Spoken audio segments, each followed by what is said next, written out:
South Carolina's Math and History, and we are going to take a look at 3 more types of triangles that we might need in geometry. But these 3 ones only focus on angles, not segments. So let's look at the first one.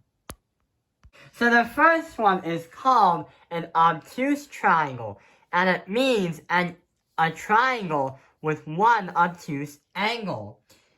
It's very hard to come up with a triangle that has more than one obtuse angle. So this triangle right here, it has 100 degrees at it.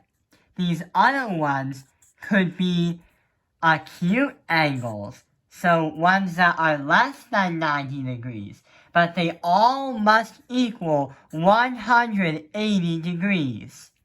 So an obtuse triangle happens when a triangle has one obtuse angle. The degrees is greater than 90 degrees, but is less than 180. So here's an example of an obtuse triangle.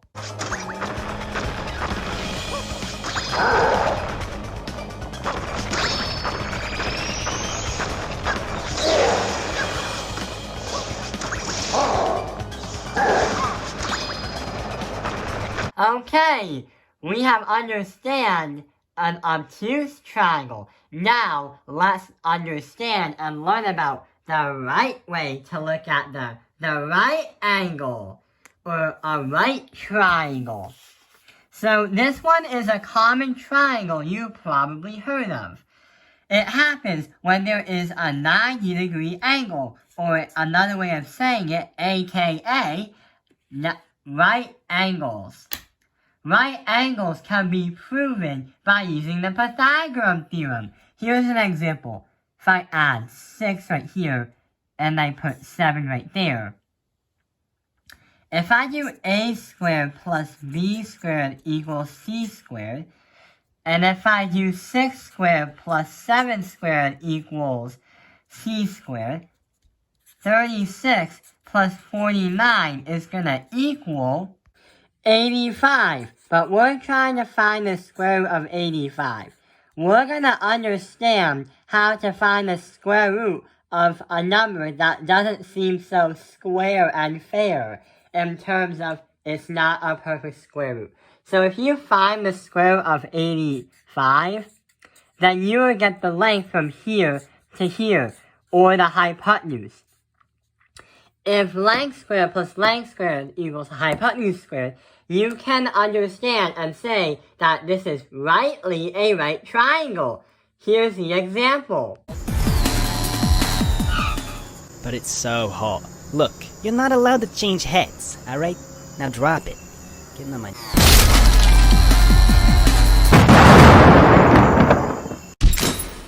But it's so hot. Look, you're not allowed to change heads, alright? Now drop it. Get in the...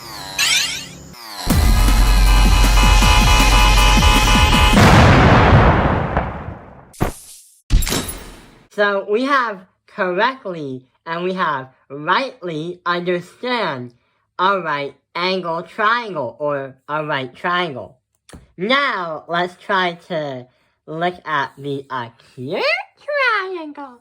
So the reason why I'm saying it in a small voice is because acute means the angles are less than 90 degrees.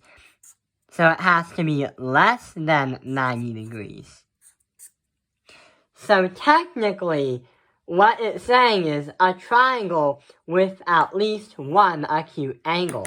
An equilateral triangle can have many angles that are acute, because they all have to equal 180, and they all have to have the same angles. 60 plus 60 plus 60 is 180 degrees. Let's look at another one. Okay, so this is not an equilateral triangle, but this can be something that's this can be something, this can be something, and that can be something, but they have to equal 180. I'm just gonna plug in some crazy random numbers.